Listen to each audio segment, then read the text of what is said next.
Hey everybody, happy Sunday.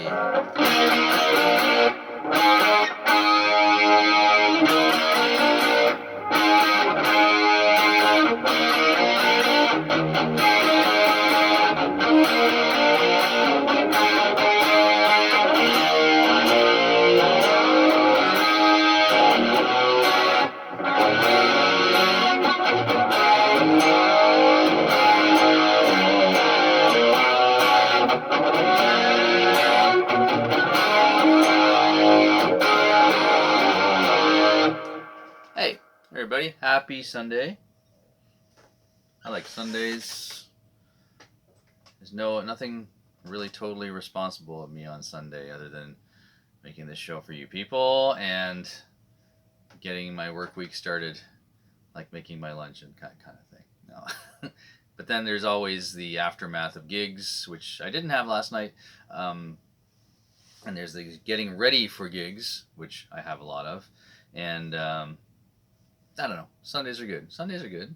You know, sure it's Monday tomorrow, but hey, Sundays are good. Cheers to you for getting through your week. And cheers to you if you're getting over a massive sickness that's going around in our region, basically. And my wife is texting me right now to help her out upstairs. Yes, and I'll get to that because I just pressed record. Sorry, honey. Um, yeah, yeah. Rick Allen is 61 years old this weekend. Yay, Rick Allen. Rick Allen. Who's Rick Allen? You might ask. Rick Allen is the drummer for Def Leppard. And before anybody makes any jokes about Def Leppard, the band with 9 arms and that kind of thing, you have to understand what this man and this band went through.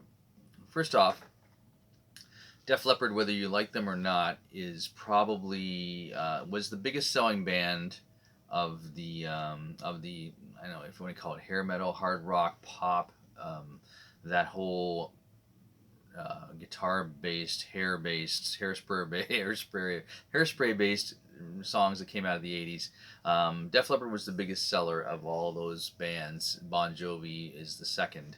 Um, and so the bands that sell the most are usually the ones that are criticized the most and taught about the whole selling out thing and all that kind of thing. Um, that's crap. This band, if you listen to Hair Nation, you can tell the band that took time to write their songs, the guys that are talented who can play their instruments properly and sing amazingly. Notice how both those bands had amazing backing vocals that were just a basic amazing vocal sound come from a singer, Bon Jovi and Def Leppard, because they took time to take this, go through all this stuff.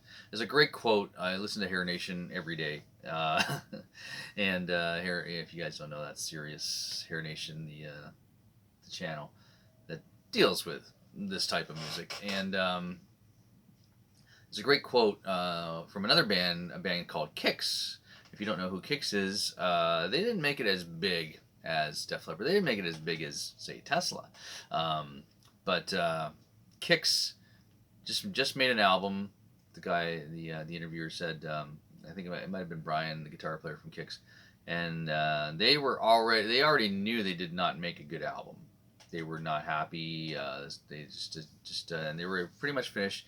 And I think it was Hysteria came out, and they started listening to it, and they were like, "Oh wow, that kills us. That band's incredible, and we just made one of the worst albums ever." So, kind of humbling moment for the guys in Kix, who now have retired, had a fairly good regional career in the States, and that just, kind of like in that Night Ranger Tesla area where they appeal to a great crowd and their own crowd, and will play the county fairs and the NASCAR events for the rest of their careers. Meanwhile, Def Leppard, Bon Jovi, Def Leppard is playing probably the biggest gigs of their career in the twilight. Bon Jovi would be, of course, they're having some. John has had some issues with his voice and that kind of thing, but Anyways, let's talk about Rick Allen for a second here, whose birthday is this weekend. He's 61 years old. Not that old. He started the band, I believe he was almost, I think he was 15 or 16 when he started with the band. Um, and then, of course, had the terrible accident, where a car accident where he lost his arm.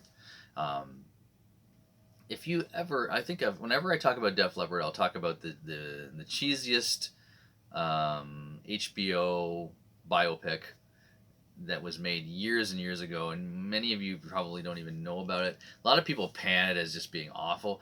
I actually love this biopic. It's called Hysteria: The Story of Def Leppard. And whenever I mention it on this show, I always say, "Hey, yeah, I'll put the link in there." I probably have never done that. I probably never put the link in the bottom of the thing. But anyways, it's on YouTube. Look it up. Hysteria. You may have to watch it with subtitles because I mean, it's a lot of people who have reposted this are from other countries and love Def Leppard, and so you may have to watch it with subtitles. So it's still great without subtitles. I think it was well acted. I think they got people that look similar to those guys, and the one thing that they really show, and whether it's true or not, and whether it was just Hollywood or whatever, but they show the whole process of Rick's accident, how they supported him, how they were at the high point of their career when this happened, and how they just basically waited for him to figure out a way.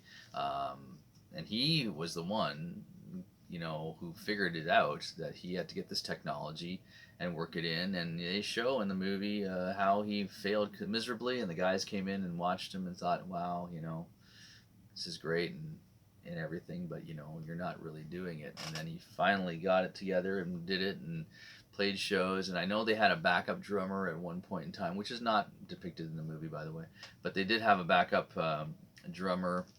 Can't remember what the band was. And the story was they were doing their beginning shows and they had him on stage for the first couple shows, and then they sort of weaned him off here and there. And then he was there as a backup guy in case anything happened. And then one show, these were all throughout Europe. They were doing these warm up shows for touring, and one night he had a show with his own band, and he couldn't get there in time. It was pretty far. It was a long ways away. He couldn't get there in time for showtime, and they said, "Okay, well, guess what? Rick's on his own." And he did the complete show on his own. And after that, they just didn't need the backup drummer anymore. And incredible story of perseverance. Incredible story for heart, for the band, for keeping it together. If you go see Def Leppard now, it's incredible to watch. And a lot of people think it's tracks and whatever. It's not. It's not. It just sounds like tracks because it's electronic drums, but he's pounding that stuff and playing that stuff, and he's been doing it for years. And God love. Cheers to Rick Allen of Def Leppard, 61 years old. Probably spent most of his life without his second arm, and playing drums better than ever. Just cheers to him. And all the people he inspired to keep going, and that's really what I want to talk about. Is he probably inspired an incredible amount of people that had some kind of physical disability to keep going and go. And Jim Abbott, the baseball pitcher, is another one who, if you don't know who he is, he's long since retired, but he was missing a hand and was still a major league baseball pitcher, and that's an incredible story. Look that up if you don't know who he is or are not a baseball fan. Anyways, I have to tend to my sick wife. Anyways, yeah, and that's not funny because I think she has pneumonia right now, which is not good. Isn't that great? Didn't they have the greatest guitar sounds, Def Leppard? And a lot of it was all, even though I'm a staunch tube guy. A lot of it was solid state amps. Randall's Marshall made the rack mount. I think Phil Collins still uses that in his rack, and kudos to, sadly, Def Leppard had a lot of bad luck and lost Steve Clark, but has had Vivian Campbell in the band probably longer than the band has been, longer than the first era of that band. Vivian Campbell is another incredible guitar player who has an incredible guitar sound on stage, and I believe he is the tube guy. not Phil Collin. He's also a Les Paul guy. It's a funny story how I'm not a big Les Paul guy, as you guys might know, but then of course my friend Andy says, why are you playing Les Pauls on your show all the time? Because they're here. Anyways.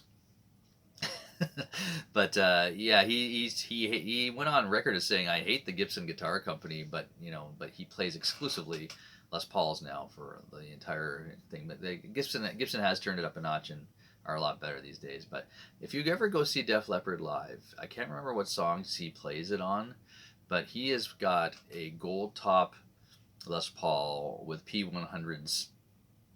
It is the loudest guitar I've ever heard live. I've seen a lot of concerts in my life. It is the loudest and clearest guitar, and it makes me want to consider maybe using P90s live. Phil actually uses it, and it's a great sound. It's a great sound. Anyhow, I gotta go. Have a great. Hope Halloween was good. We didn't get our Halloween gig, of course, for Bridge on Fire, but hope Halloween was good for you guys and being safe out there. And we have a lot of November shows coming up in our lives. Bridge on Fire, November 15th. Manny's. And I will be subbing in. You heard it here first. I will be subbing in for a band on November 22nd at the Alma Combo in Toronto. And you can figure out who that is. Little mystery for you guys who are actually listening this far into the show. 11 minutes in. Okay. Anyways, have a great one, guys. Happy Christmas shopping. Yeah, the season started. You musicians out there, you must have the songs out already. I have books right here with Christmas songs in them. Anyhow, take it easy, guys. Have a good one. See ya. Bye-bye.